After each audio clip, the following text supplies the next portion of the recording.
So lately I've been getting into low-budget bargain bin movies, the kind of stuff made for pennies on the dollar that never had a hope of making it into theaters. While I've been finding a few diamonds in the rough, mostly it's been pretty slow going. But lately in my journeys I have stumbled upon a truly stupefying genre, that being the Harry Potter knockoff. It's been about 20 years since the first Potter pictures hit the silver screen, and during the aughts, witches and wizards were all the rage. Wanting to score a bit of box office magic for themselves, several small-time movie production companies threw together a collection of half-hearted attempts to capitalize on the craze. Throwing caution to the wind, I leapt headfirst into this spellbinding rabbit hole and have finally clawed my way out to report my findings. Spoiler alert, they're all terrible. We'll start with what I personally feel is the bottom of the barrel, the mystical adventures of Billy Owens. Based on the poster, I figured I was in for a mediocre, run-of-the-mill ripoff where a group of 3 friends go on a magical adventure and learn heartwarming lessons about friendship and courage. I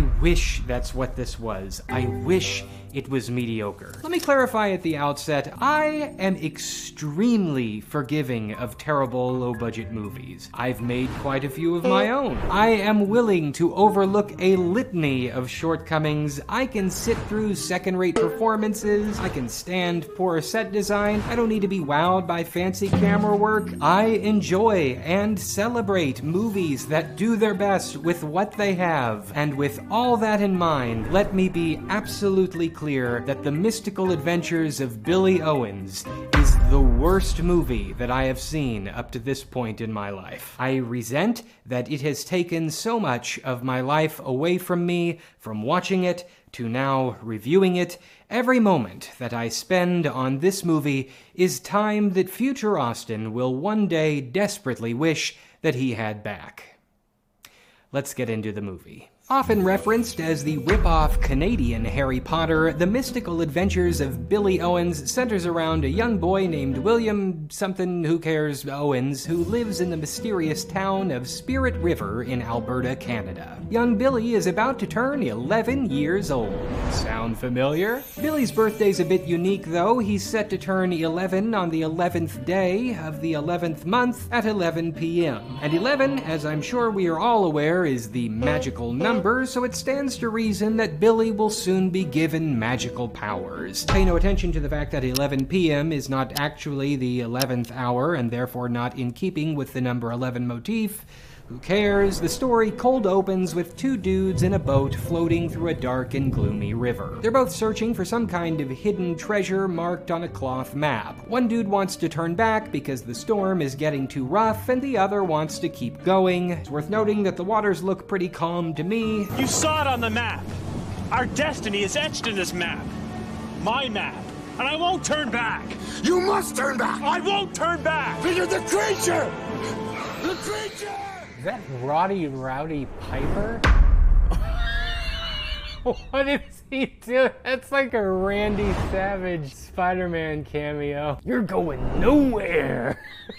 I got you for 83 minutes. Little did I know this wasn't just some cold open cameo. Roddy Piper is this movie's Dumbledore. So Rowdy and the other dude press ahead and are soon attacked by a giant 3D dragon. Peep those visual effects. This shot should have clued me in that I was about to have a bad time. You'll notice it's not even fully rendered. So Roddy's companion is quickly swallowed up and we smash cut to the opening credits. I think this is just a loop of the same effect. Yep, right on the money. We pick the story back up with some establishing shots of Spirit River. I think they were going for Twin Peak vibes, but it doesn't quite translate. Now, this may not be the story of knights in shining armor, but dragons and heroes it certainly has. This is my friend Billy, and today on his 11th birthday, the fate of Spirit River will land in his hands. The narration is performed by the flick's Hermione stand-in. She introduces us to Billy proper, and we follow him through the morning of his fateful birthday. He starts by visiting his mom at a fancy tea room she runs. It's a fun location, but a little nauseating because the entire scene is a single wobbly tracking shot. I cannot overstate how rough it was to watch that on a big screen. Also, right away, you can see the camera crew in a mirror. Eagle-eyed cinematographers might notice that they are shooting this movie on a camera camcorder. You can tell because the iris keeps auto-adjusting whenever they switch lighting conditions, and it cannot figure out where to focus. The mom tells Billy to rack his bike because on his special day, she's driving him to school. Once there, we meet his two friends, fake Hermione and fake Ron. They head through the halls of the school to get to class, but are stopped by fake Malfoy. There's a brief bullying scene, and Billy gets help from fake McGonagall and fake Professor Quirrell. The first time I watched this movie, I completely forgot that this was the dude from the cold open. That confused me for like, I don't know, 40 minutes. So while the kids are at school, we get a bit more insight into their personalities. The Hermione girl's shtick is that she's a bookworm with tons of useless information that makes her seem like a know-it-all. It is a well-known fact that the matriarchal lineage was very important to the Viking society. Did you know that by the time you're 11, your motor skills are at their peak of development? Did you know that the chances of being born at the stroke of 11 on the 11th of November are 137 million to 1? Actually, if you factor in the leap year continuum, I believe it's 143 million to 1. Wow. And fake Ron's shtick is that he has allergies, I guess. Hey, look. Cool. Toxic snot. Yeah. What? I think I missed something. Hey, look. Cool. Toxic snot. Yeah. I don't understand that at all. The biggest thing you need to know about the mystical adventures of Billy Owens is that the script is unintelligible. It literally does not make sense. I looked up a review of the movie ahead of time that called the storyline completely incomprehensible, and I just assumed that they were being hyperbolic for humor's sake. No. The dialogue in this movie feels like a random word generator. Kurt's gonna kill you. That's the smartest thing you said all day, Frizzface. What to do now, B.O.? Cry? Did you know that baby snakes are often more dangerous than their parents? While adults carefully ration out their venom, a baby snake lacks self-control and will release a much higher dose of venom in its bite. Characters routinely say things about nothing to no one in particular, and it is a chore to figure out what the plot actually is.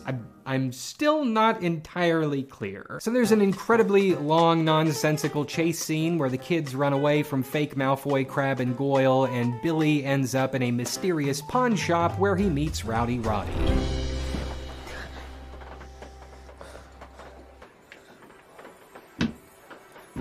I trust that you're finding everything you need. I don't know the circumstances around getting Roddy in this movie. He is definitely here to bring the production some star billing, but I have a sneaking suspicion that he improvised most or all of his scenes. Time waits for no man. Or birthdays. You got chocolate cake and icing waiting for you. My goodness, ice cream. Go get it. Okay, bye. See you. All right. Well, curtain climbers. They also clearly shot no coverage whatsoever, and I wonder if they just had him for a couple of days and could only do like 1 or 2 takes of everything. So Roddy sells Billy a magic wand, and that night, at the stroke of 11, the magical powers begin to manifest. Whoa. The next day, the kids head back to the pawn shop to find out more. Aabra Ka Daabra! Alakazam! Please! Because please is the magic word. Ha ha ha. The kids talk with Rowdy Roddy again, and we find out that there is some magical treasure map that they need to get for some reason. I'm not clear on all the details because the movie isn't. So these nonsensical and confusing scenes, they're all stitched together by a poorly written voiceover from fake Hermione where she tries to explain what the characters are doing and why, and if you can follow any of it, you deserve a medal. I am so lost. I have no clue. I really wanted to figure this out, so after rewatching this movie 4 times and pausing to take meticulous notes, here is what I have gathered. The town of Spirit River is allegedly where the Vikings came ashore in the New World, and they had magical powers, and they hid a treasure, and they put a dragon there to guard it, and they marked that on a map, and that map has been handed down through the generations to Billy. Except the evil teacher bad guy is a villain trying to get that treasure for himself. And so someone took that map and hid it inside of a book, and that book has been hidden somewhere in the town to keep the location of the treasure secret. And now Billy has got to hurry to find that treasure first. I think. The kids decide to hit up the local library, but there is a restricted section that they are not allowed into. Sound familiar? So they stay past closing time and they try and sneak into the forbidden section, and there is a really, really rough sequence where they try to avoid this library security guard who you can tell really thought that this was gonna be his big break. There are several shots in this sequence where the editor has chosen to mute the sound. You can tell that the guard had some dialogue in these scenes, but evidently the delivery was either so bad or the sound quality was so poor that the editor decided to just cut it out. The result is that the chase sequence is totally nonsensical. I don't know why they're looking for this particular book or what it has to do with this microfilm. It is not explained at all, even though there is narration. So the kids find this special book that contains a flashback scene where you find out that Rowdy Roddy and the evil teacher have history. I guess the book has like magic DVD bonus extras. The scene then gets interrupted by the appearance of the big bad in question, except fake Malfoy works for him now. The kids escape and the next day plan how they're going to face fake Malfoy at school. So, what are we gonna do about Kurt? I don't know. You got any suggestions? Well, I was thinking we could all stick together and make it to the pawn shop. Yeah, sure, that's all we have to do is outrun him. But what if he follows us with his cronies? I don't know. That's when we have to run as fast as we can, I guess. Yeah.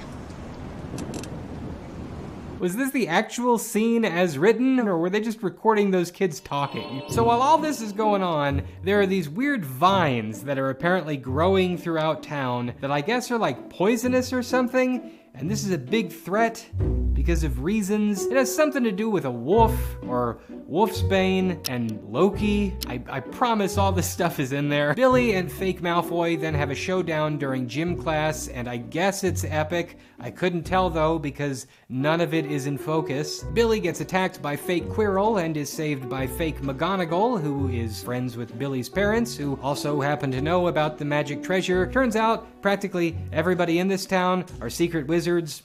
That night, fake Quirrell sets the pawn shop on fire, and Billy uses his magic to save Rowdy Roddy. Go, Billy, go! Get out! No, I'm not leaving you! Go! Get up! This pawn shop is gonna go up in flames, and I'm not letting you die here! Get up, you old man! Why is Billy suddenly acting like a Marine? The next day, the pawn shop is back to normal, and Roddy is fine because magic. And then, out of nowhere, the kids get teleported to like a snow planet, where there's this weird, like, little demon guy in a Halloween mask. So there's a door that takes them to the river that gives them access to a phoenix, and only Billy can use the key to get through the invisible door because he is 11 years old, and that's significant. They find something called the Altar of Destiny that takes them to a cave in Old Spirit River, which leads to the last sequence of the movie, which is so poorly lit that I cannot for the life of me tell you what is happening half the time. I think the stuff that they do in this cave is meant to be like a take on Harry Potter going through all of those trials to get to the Sorcerer's Stone. There's like a puzzle room, and then there's a creepy skeleton guy. I think this is Loki. Maybe. Loki fits into this somehow. I remember his name popping up. Fake Ron finds a magic sword and he beats the skeleton guy. Peep those visual effects. Then they get into the deepest part of the cave to face off in a final battle against fake Quirrell and the mystical dragon. And through the power of friendship, Billy and his friends win the day. But just as it looks like the story is finally getting wrapped up, we cut back to fake Malfoy in the cave to discover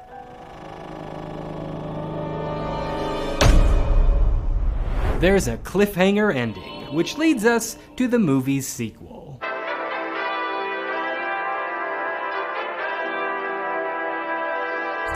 I'm shooting this next review on a different day because I just needed a break. Let me just throw this out there. The sequel is way better. Not good, I want to make that abundantly clear. None of it is good, but not as terrible as the first one. Billy Owens and the Secret of the Runes opens with a series of title cards interspersed with scenes from the previous movie, I guess in an effort to get first-time viewers up to speed. Mind you, none of these clips actually offer much context, but whatever. So this movie was evidently made like 2 years later, and our characters have grown up a bit. Rowdy Roddy is back with a haircut, and his dialogue is as zany as ever. Our power comes from white magic. The kids are spending the summer learning magic from the old man and using their free time to build a tree fort, plus the carnival's in town. Yay! I get the feeling that they had a lot of sound problems this time around because the dialogue in this part of the movie is completely looped over after the fact. Hey, Mom. Hey, Dad. Can we go play some of the games? I don't know. They're not as easy as they look. But Billy's a really good thrower, Mrs. Owens. And no one can toss rings like me. Let's go. Pay the man. Thank you. Woo. Concentrate now. Through the hole. Just off the top. Come on. Don't worry. Yes! Woo. We have a winner. Ladies and gentlemen, even a boy can win. He's won a bowl. A thin bowl. Now beat it, kid. You're bothering me. But what? You got your prize. Now get out of here before you make me mad. Look, ADR is hard. At least they're making an effort to have better sound this time around, so I'm gonna give them a pass. Also, you might have noticed that our hero Billy's voice has changed a bit. Can't really tell if this is because the actor was going through puberty or if the looping just brings it out more. So Billy uses his magic wand to help fake Hermione cheat at a carnival game, and the lady running the stand rewards her with a cursed necklace. The kids run into fake Malfoy, and we get the sequel's first showdown. Well, if it isn't the three amoebas, all for one sell for all. Get it? Amoebas sell? Yeah, we get it. But I think it was you that slithered out of the primordial ooze. I'm always surprised that you have enough brain function to stand on 2 legs and speak at all. I'm gonna punch that smart mouth of yours right off your face. You sure you want to try? Maybe you should check with your master before you make any decisions with that tiny brain of yours. Our heroes hit up a few carnival rides, eventually ending up in a Ferris wheel that breaks down after fake Malfoy tampers with it. I guess he's just trying to straight up kill them. We find out that evil teacher guy is back, and he's teamed up with the scary carnival lady. After narrowly escaping death, the kids go to Rowdy Roddy for help, but his soul ends up trapped in the cursed necklace. Oh no! Billy's parents and fake McGonagall show up to help the kids move Roddy to a safe place, and together hatch a rescue plan. And here the storyline shenanigans start. So they learn that the necklace's curse can only be broken by connecting it to a corresponding magic scepter, which is linked to the town's lunar cycle. When the moon is in the right position, the necklace and the scepter are to be brought together and a sacrifice performed, something, magical celestial bodies. Long story short, the kids have 2 days to find the scepter and save Roddy's soul. Billy and fake Ron bike around in the woods and share a heart-to-heart. How come we have to ride all the way out here? Because Mandy's always coming into town, and it's only fair that if we come out here once in a while. Anyway, the farm's kind of neat. Yeah, I didn't understand any of that. So then we learn that fake Hermione's cousin Danny is in town for the summer, and the boys, after meeting her, are totally smitten. She joins the team, and the now party of 4 decide the best way to look for the scepter is to, I guess, finish building their tree fort. While Billy uses his magic wand to supersize the home base, fake Hermione uses a literal magic marker to draw some kind of magic symbols, aka runes, to turn the fort invisible. Also, fake Hermione can use magic now, just roll with it. So they spend the morning inside the fort getting Danny up to speed and plotting their next move. Peep those discount Walmart tap lights, peep this line delivery. Okay, enough with the history lesson. So what are we gonna use for the cave? Also, Danny's holding a ferret in some scenes. Sweet. The cursed necklace starts glowing and Roddy's spirit breaks through, allowing him to speak to the kids. He spends the next few minutes rambling incoherently. The evil of ignorance. Greed is a merciless taskmaster, and for those it holds, will fight relentlessly in its service. Never underestimate danger. Many things greater have significance. far beyond the literal meaning. He tells the kids to go to fake McGonagall, who gives each of them charm necklaces for protection before sending them back to the creepy cave from the first movie. So at this point, the kids, they start talking to each other about these, like, special magical runes that they're gonna need to solve once they're back in the cave. I really didn't understand how they got this information, or why it's relevant. Like, how do the kids even know that that magic scepter is there in the cave in the first place? I feel like there was a scene that explained all this that they just forgot to put into the movie. Like, these magic runes just kind of show up in the plot, and it's like something we're already supposed to know about. Still have no clue where they came from, and I watched the movie 3 times. At this point, I kind of lost the thread on the storyline. According to legend, Odin, the chief of the Norse gods, speared himself to a tree in self-sacrificial attempt to receive occult knowledge. While he hung suspended for 9 windy nights, he learned the mysteries of the runes. Yeah, it just goes on and on and on like this. None of it means anything. As a true gift from Odin himself. It is believed that the similarity to... Hold on. I said I only knew one thing about runes. Not that I wanted to know more. After the sun has gone down, they start hearing bumps in the night and soon prepare to face off against unseen horrors. Come on, guys. We can do this. Just calm down. We just have to stick together. It's gonna take all of us as a team. We're doing it to help Thurgood. I don't really know him that well, anyway. Oh, come on, Danny. We need you. Aren't you supposed to help somebody who's in need? Wouldn't you have wanted somebody if... Yeah, okay. I'll stay. You know, fight 1 or 2 dragons, it's not that bad.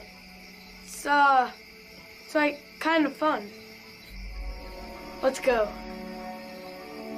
It's time. I tell ya, it's just like watching Chamber of Secrets. The team heads back to the creepy cave, but this time they've upped the production value with some snazzy effects. Oh, give me a break! Ah! After finding a secret tunnel, they all jump in and make their rendezvous with destiny.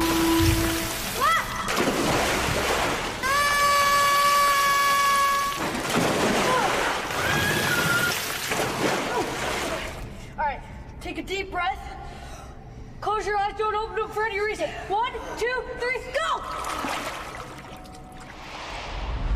Oh, Devin! Do something! Anything! Do something! Anything! Swish and flick!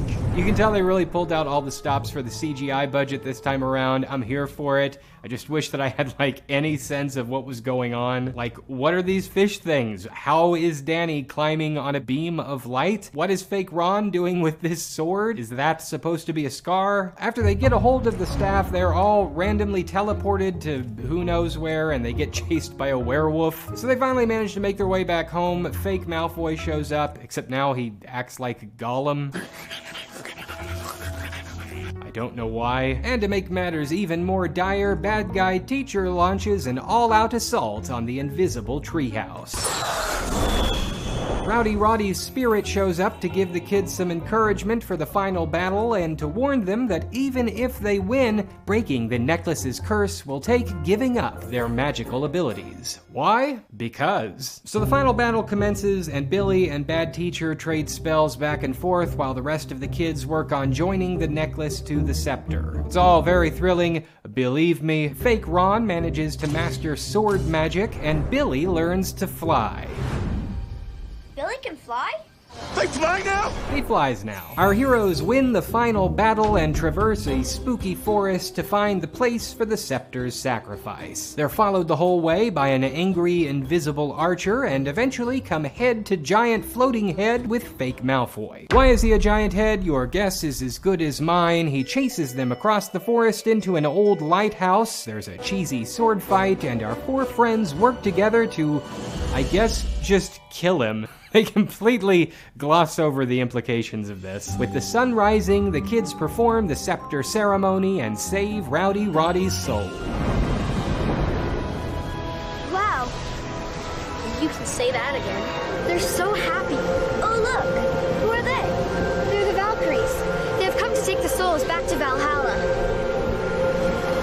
Sure, it's just throw some Valkyries in there at the last minute, who cares? And thus concludes the saga of Billy Owens. It left us with far more questions than answers. I know that some of you weirdos watching this are going to feel an uncontrollable urge to seek these two movies out for yourself, to watch them. Let me implore you not to do that. It's not worth it. Like, the thing that I enjoy about watching and reviewing these ultra low budget movies is that they're like an opportunity to find diamonds in the rough, directors or like performers that are on the cusp of stardom. Maybe there's a storyline that breaks the mold or covers new and interesting ground. The Billy Owens films are not this. This really just feels like a high school TV video class finals project that for some reason ended up being an internationally distributed DVD.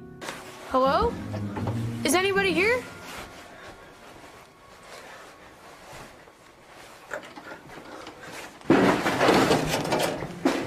Even the performers don't buy that they're in a real movie. The kid playing Billy, like, breaks character and smiles anytime he has to do anything physical. Both the grown-ups and the kids mumble through their lines with like a sort of vague confusion. Plus, everybody keeps accidentally looking into the camera lens. This drove me crazy. I don't get it. The first rule they teach you is not to do that. Every scene in this movie feels like it was shot once and then they just moved on without reviewing the footage. Stuff is constantly out of focus, characters are constantly stepping on each other's dialogue, and the plot feels like they just made it up as they went along. I do not understand how these movies came to be. If anybody has any insight, I would love to know more. They clearly wanted to make something that capitalized on the Potter mania of the time, and you know what? Given that these were released before streaming had really taken off, back when direct-to-video DVDs were the norm, the cover art, I'm sure, managed to trick enough people into buying copies to make the movie's budget back. This happened a lot back then. If you wanted people to think that your movie or your book was going to be the next Harry Potter, just crib the branding. Like 2010's The Adventures of Chris Fable, which is a bizarre movie in and of itself. Where do I even begin? I guess the biggest thing that you need to know about The Adventures of Chris Fable is that the movie is nothing like what's being advertised. So when you check out the cover on the DVD, you think, oh cool, it looks sort of like an aged up Harry Potter, possibly Lord of the Rings hybrid, where a promised child becomes a great warrior in a mystical world. Time to Believe, a lost boy in a magical land. It all sounds like a whimsical coming-of-age story for teens. No, that is exactly not what this is. Pop the DVD in, and when you hit play, you find out very quickly that you've been bamboozled. The eccentric Harry Potter stylings are all gone, replaced with this really bad, grungy Western aesthetic with a Dust Bowl guitar-picking soundtrack. This movie doesn't have anything to do with magical worlds at all. It's actually a very loose adaptation of Pilgrim's Progress, set in like a post-apocalyptic junkyard. This is just like straight up false advertising. But you know what? I bought it, so I sat through it. Guess I hoped it would like turn itself around at some point. It didn't. The camera work is headache inducing. The audio is muddy. All the shots are either overblown or underlit and have this annoying haze added to them that makes you strain your eyes because everything looks like it's out of focus. I think they did this to cover up the really rough CGI. They seem to have just thrown a ton of annoying transitions and dirt and grime effects over everything to mask how bad it is. Why not just lean into it instead? Pull an incredible bulk. The acting and the soundtrack is just all over the place. I honestly think I'd be way more forgiving if I didn't feel cheated. Also, a warning, if any of you go looking around for this movie so you can watch it yourself, be aware, you can get motion sick from watching this thing. Of all the knockoffs that I watched for this video, this is the one that I had to physically stop watching and take periodic breaks because the editing is so bad that you get whiplash. I am the veriest specimen of a snakeskin oil salesman. I've merchandise, instructional, medicinal, contraptional. I sell artifacts, historical, and fix the gastronomical. From valerian root to Wampsmith glue in order categorical. I'm very well equipped too with all matters directional. I manufacture maps for small and astronomical. About the way to any place, I'm teeming with a lot of news.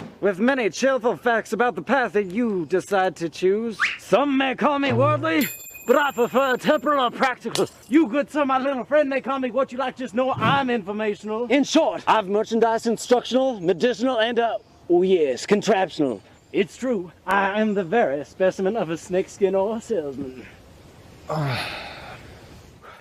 gotta stop. If you ever want to know why the 180-degree rule is important, just watch this movie and you can see what happens when somebody throws it out the window. The Adventures of Chris Fable is straight up movie clickbait. It mimics the look of a successful franchise and then pulls the rug out from under you to present something conceptually different and poorly executed. The foreign movie market tried similar tactics, some of which were really on the nose, like 2008's Harry Potter, a comedy of terrors. This Indian funny flick actually managed to earn a lawsuit from Warner Brothers, who tried to stop the release of the film altogether due to the similarity of the title. The movie's producers insisted in court filings that the title choice was simply a tongue-in-cheek reference. Hari is a common Indian name, and the last name of Puttar just means son. Hari पुत्तर गुण देख तू इसके चक्कर हरि पुत्तर बड़ा sweet है जैसे शक्कर हरि पुत्तर गुण देख तू इसके चक्कर. Come on. Though they're clearly trading on the fame of the name, the movie itself has pretty much nothing to do with the wizarding world at all and is instead mostly a ripoff of Home Alone. In the movie, a 10-year-old boy named Harry Potter is moved to the United Kingdom and finds himself forced to defend his new house from two burglars while his parents are away on vacation. So, you know, pretty much Macaulay Culkin. Still though, I gave it a watch.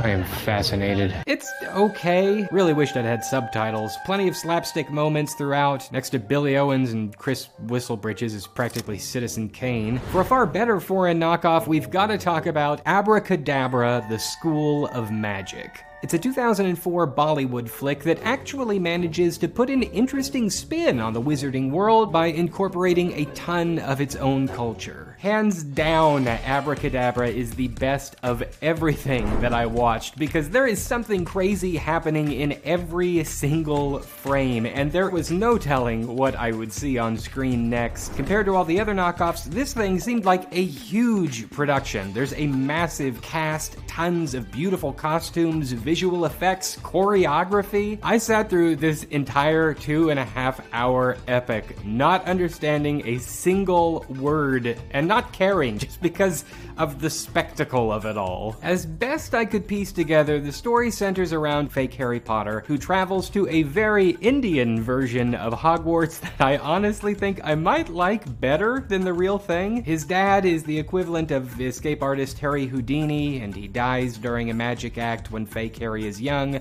leaving him and his mother to continue on without him. I think there's like some kind of Willy Wonka-esque golden ticket subplot that gets Harry to the school. I'm not quite sure. I think they do it twice, actually. From there, the movie pulls out all the stops, giving us a totally Bollywood version of the acclaimed franchise. It has basically everything. Spellbinding castle, students in fancy robes, 3 main heroes, a rival with bad hair, magic wands, kooky characters, invisibility gumdrops, the Great Hall, moving portraits, funny ghosts, a forbidden forest with creepy spiders, shaft, venomous snakes, scary Death Eaters, creepy spirits. If it was in the original Harry Potter, they pretty much covered it. It even had the same runtime as the first movie. Either I have reached full delirium, or this is like the greatest movie ever made. Plus, they found room for classic Bollywood singing and dancing. It all feels like a weird fever dream, as if a production team in India binged the first 3 Harry Potter flicks and said, hey, let's do that, but for us. So you get these neat cultural touches and subtle differences, like the broomsticks are replaced with magic carpets. They even have like an Indian version of Quidditch with shenanigans. A weird Zubat-Orc hybrid pops up. The school's Dumbledore is actually like a Rita Repulsa-style villain. That's pretty neat. There's extensive product placement throughout the movie of Indian biscuits and colored pencils. Didn't see that coming. It has meaningful camera movement in scenes that indicate, you know, actual directorial decisions were being made. There are scads of hit or miss visual effects that you can tell took the team a ton of work to pull off. Stunts that clearly required planning to execute correctly. It really is a neat little film. I'm frankly shocked